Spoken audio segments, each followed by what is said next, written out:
तिलक करके आओ। एक पत्र अलग से लिख दिया है, सावधानी।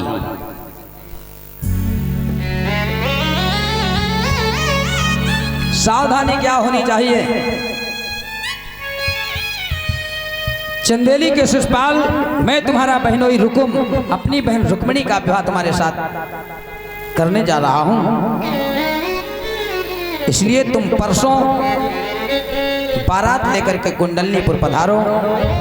सावधानी लिख दी है कि बारात सेना के सहित लाना, क्योंकि उस द्वारिका से कन्हैया के आने की शंका है। भेज दिया पत्र। नाई और ब्राह्मण ने जाकर के शिषपाल का तिलक किया है चंदेली में। लगन पत्र का निकाल करके हाथों में दे दी। जैसे ही पत्र पढ़ा है, शिषपाल बड़ा प्रसन्न हो गया। मेरे बहनोई रुकुम की बहन रुक्मिणी बड़ी सुंदर है। जब मैं अपनी बहनोई की बहन के साथ विवाह करके इस वापस चंदेली आऊंगा, जीवन धन्य हो जाएगा। बड़ा खुश है। कभी वो हमसे जीजा कहेंगे और कभी हम उनसे जीजा कहेंगे, जीवन कट जाएगा। देखो मूर्ख है, मूर्खों जैसी बात कर रहा है।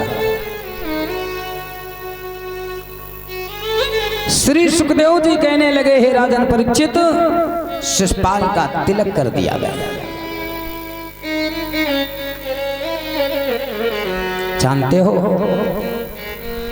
शिषपाल खुश इसलिए है कि मैं अपने बहनोई का बहनोई बनने जा रहा हूं। क्योंकि जीजा शब्द ऐसा होता है, एक बार अगर मुर्दा से कह दो, अगर बोल नहीं पाएगा तो उकारी तो भरी दी। अब वो जीजा के मारे परेशान है, कितनी जल्दी परसों हो बारात लेके जाएं। एक बात याद आ गई, बताएं आपको जीजा वाली, कि जीजा शब्द में कितनी ताकत होती है। एक बड़े बूढ़े बाबा कानपुर हॉस्पिटल में भर्ती थे, इलाज चल रहा था। परिवार के लोग, गांव के लोग देखने गए, कहने लगे दादा तबीयत सही है? कहने लगे अबे ठीक नहीं है। लड़का कहने लगे पिताजी छुट्टी करवा लें, अब तो आराम है। कहने लगे लल्ला अबे सांस नहीं रुकत है और बोतलें चढ़ जाती। तब तक एक मैडम जी चली आई, उल्टो पल्ला डारे पर चार पाई के पास पहुंची। कहने लगी जीजा मुड़ के देखो। फिर बोली जीजा तबीयत सही है? कल लगे हाँ अब तो खैर बिल्कुल आराम है, अब ऐसा कर छुट्टी कराए ले। अब छुट्टी करे भी तैयार। ये जीजा आप सब में बहुत ताकत होती है। जीजा कह के पता नहीं कितने लुट गए जीजा गवाए के साथ। अब रुकुम का साला शिषपाल भी लुटने के लिए तैयार है, उसे मालूम नहीं है।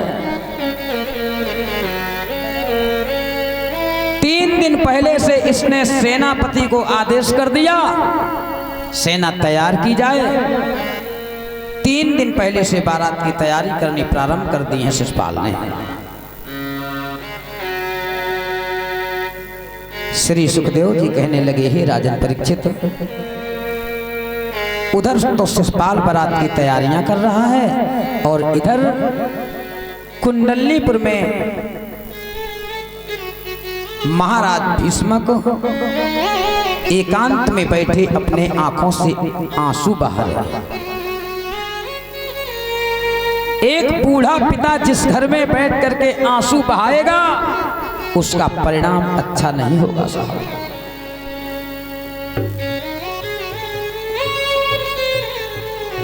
पिता भीष्मक बैठे आंसू बहा रहे हैं। तब तक देवी रुक्मिणी पूजा मंदिर में करके वापस लौट करके आई तो देखा पिताजी बैठे रो रहे थे।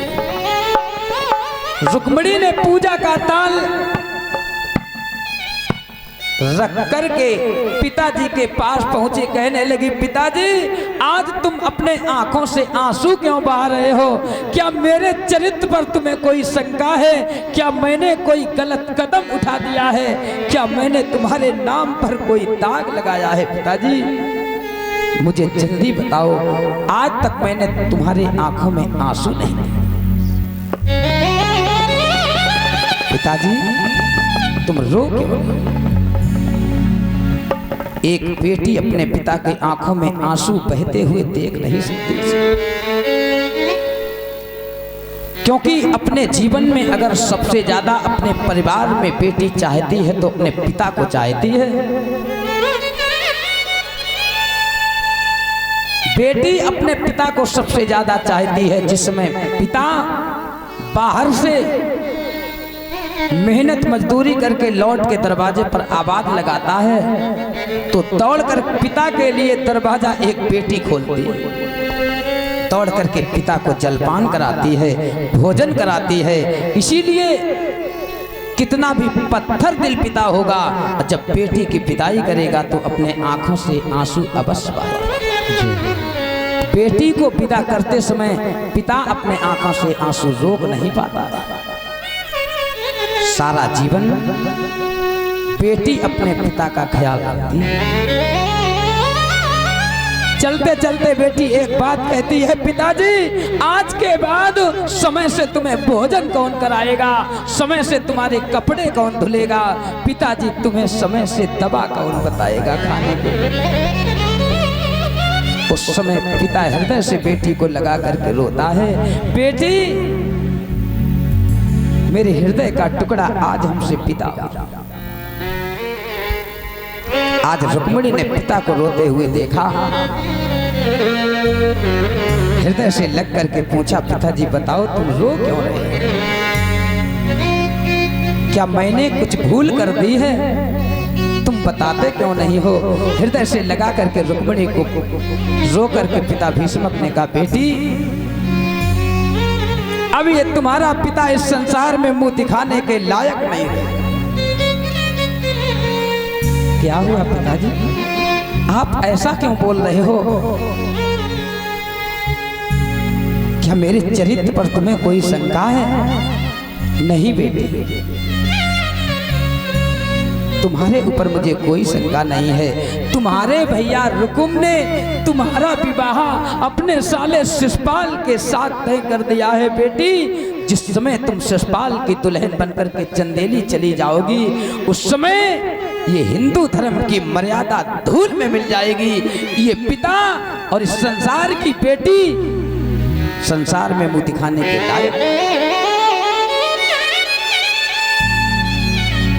बहनों, आज उस बेटी रुक्मिणी ने संकल्प लिया है, पिताजी इतनी बात, पिताजी मैं प्रतिज्ञा करती हूं, अगर तुम्हारा खून मुझ में लगा है, अगर छत्रित्व मुझ में होगा, तो मैं प्रतिज्ञा करती हूं कि शिषपाल जब बारात लेकर के आएगा, मेरी मांग में सिंदूर लगाने के लिए हाथ बढ़ाएगा, पिताजी मैं उस मंडप के नीचे अपने प्राणों को त्याग दूंगी, लेकिन शिषपाल की दुल्हन बनकर के चंदेली नहीं जाऊंगा। बहनों, आज उस बेटी ने इतना बड़ा संकल्प लिया। जीवन में याद रखना बहनों, बेटियों, मैं इस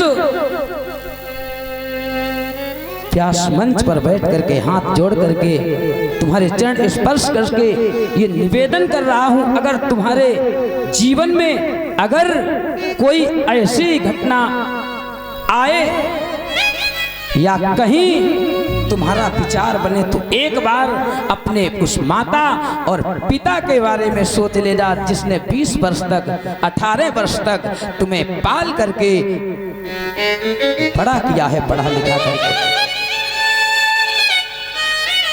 इसलिए जीवन में अगर तुम कथा सुनने आए हो तो अपने जीवन में संकल्प लेना, अगर कोई गलत पैर रखने का विचार बने तो एक बार माता पिता की तरफ।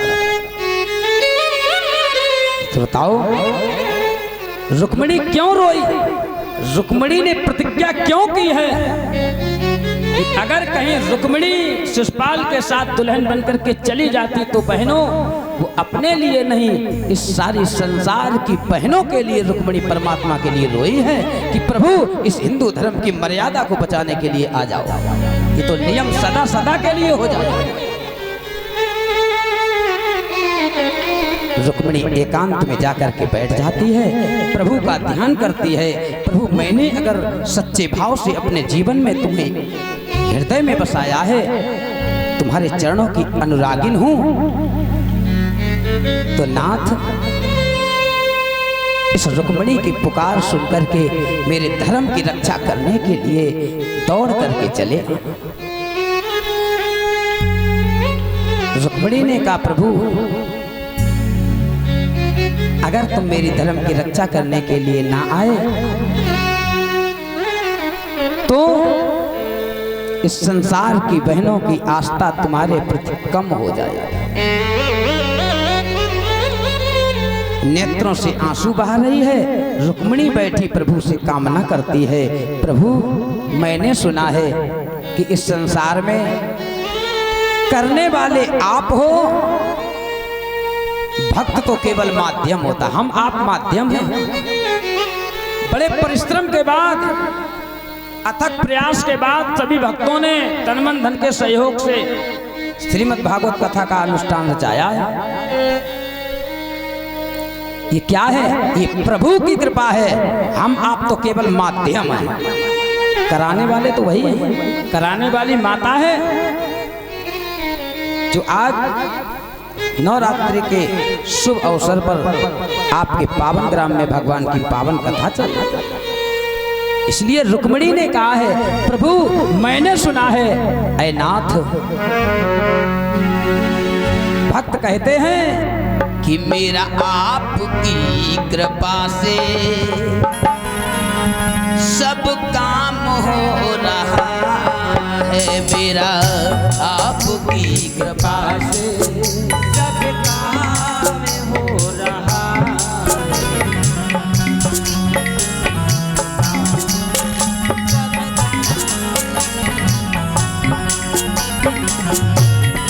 है। दीन बंधु दीनानाथ, अगर आपकी कृपा से इस संसार में सब काम हो रहा है तो मैं तुम्हारे लिए एक पत्र लिखने जा रही हूँ और वो पत्र तुम्हारे तक पहुँचाएगा कौन? ये जिम्मेदारी रुक्मिणी तुम्हारे हाथों में सौंप रही है। तुम्हारे तक पत्र कौन ले जाएगा? ये आपकी जिम्मेदारी है नाथ। रुक्मिणी ने कहा करते हो तुम कन्हैया, करते हो तुम कन्हैया, मेरा नाम हो रहा है।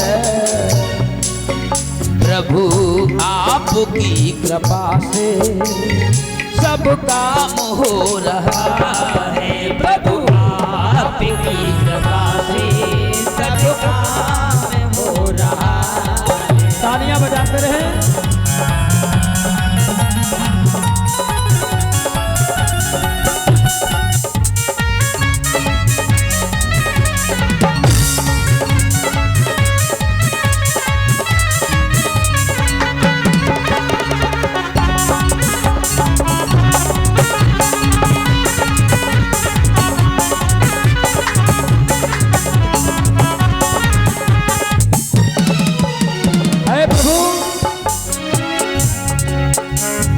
पतवार के बिना ये नाव चल रही है, पतवार के बिना ये हो चल रही है।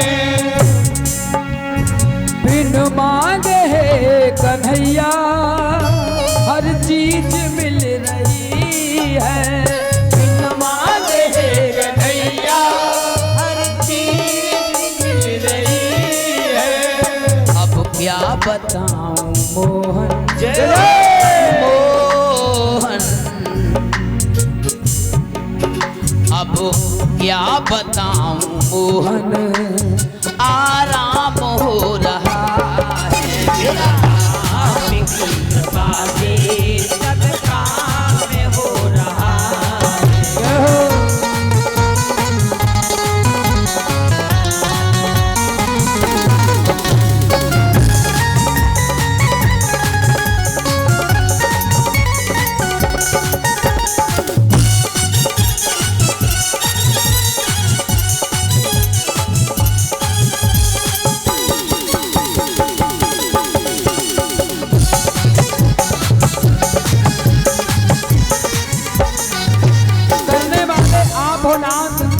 करते हो तुम कन्हैया, करते हो तुम कन्हैया, मेरा नाम हो रहा है। मेरा आपकी कृपा से सब काम हो रहा है।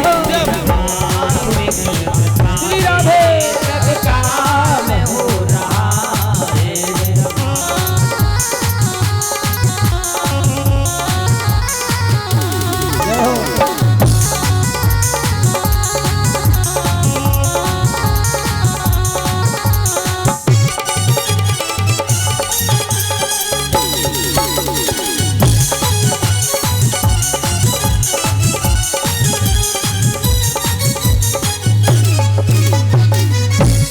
बोलिए बांके बिहारी लाल की जय।